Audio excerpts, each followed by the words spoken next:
Hi കൂട്ടുകാരെ, നമുക്കിന്നൊരു അച്ചാർ ഉണ്ടാക്കാമേ. Passion fruit അച്ചാറാണേ. ബായോ.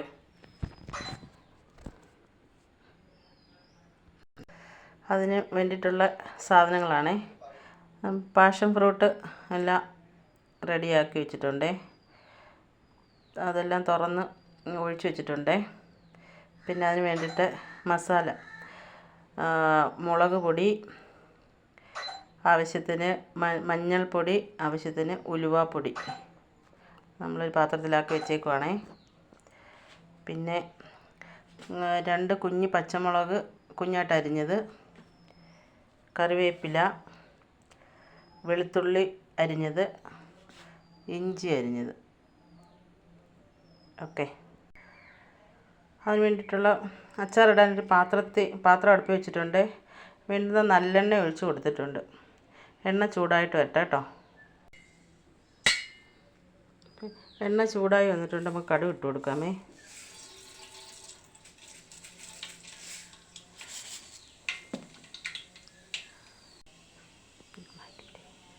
കടുക് പൊട്ടിയിട്ട് അതിനകത്ത് നമുക്ക് ഇഞ്ചിയും വെളുത്തുള്ളി ഇട്ട് കൊടുക്കാമേ.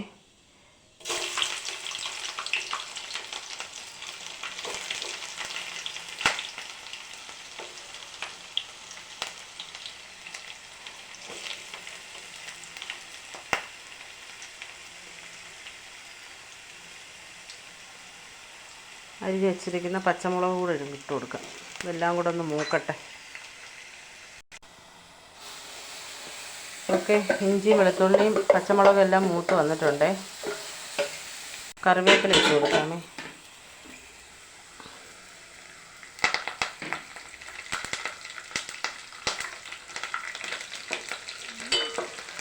ഇളക്കി കൊടുക്കാം. ഇനി നമുക്ക് മസാല ഇട്ട് കൊടുക്കാമേ. എല്ലാം മൂത്ത് വന്നിട്ടുണ്ട്.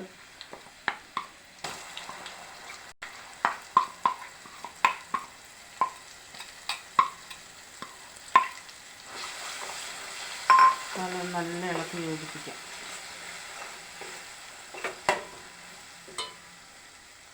അതിൻ്റെ കൂടെ കുറച്ച് കായപ്പൊടി, ആവശ്യത്തിനുള്ള കായപ്പൊടി ഇട്ട് കൊടുക്കാമേ.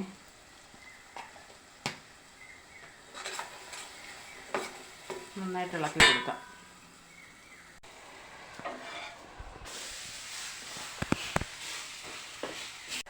അപ്പം നമ്മുടെ മസാലയൊക്കെ മൂത്ത് വന്നിട്ടുണ്ട്. എണ്ണയും തെളിഞ്ഞ് വന്നിട്ടുണ്ട് കേട്ടോ. അപ്പം നമുക്ക് ഒഴിച്ച് വെച്ചേക്കുന്ന പാഷൻ ഫ്രൂട്ട് എടുത്ത് ഒഴിക്കാമേ. അപ്പം വിനാഗിരി ഒഴിക്കേണ്ടുന്നവർക്ക് വിനാഗിരി ഒഴിക്കാം. ഞാൻ വിനാഗിരി ഒഴിക്കുന്നില്ല കേട്ടോ. ഓക്കെ. നന്നായിട്ട് ഇളക്കി കൊടുക്കാമേ.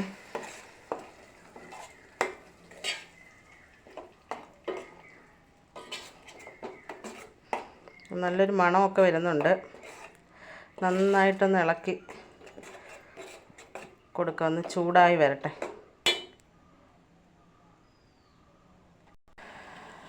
കൂട്ടുകാർ, നമ്മൾ ഉപ്പിടണമായിരുന്നു. ഉപ്പിടാൻ മറന്നുപോയി കേട്ടോ. അപ്പം ആവശ്യത്തിനുള്ള ഉപ്പിടാമേ. ഉപ്പ് കൂടി പോകരുതേ.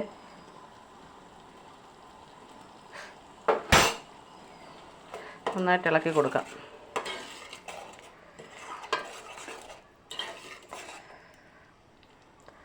അച്ചാർ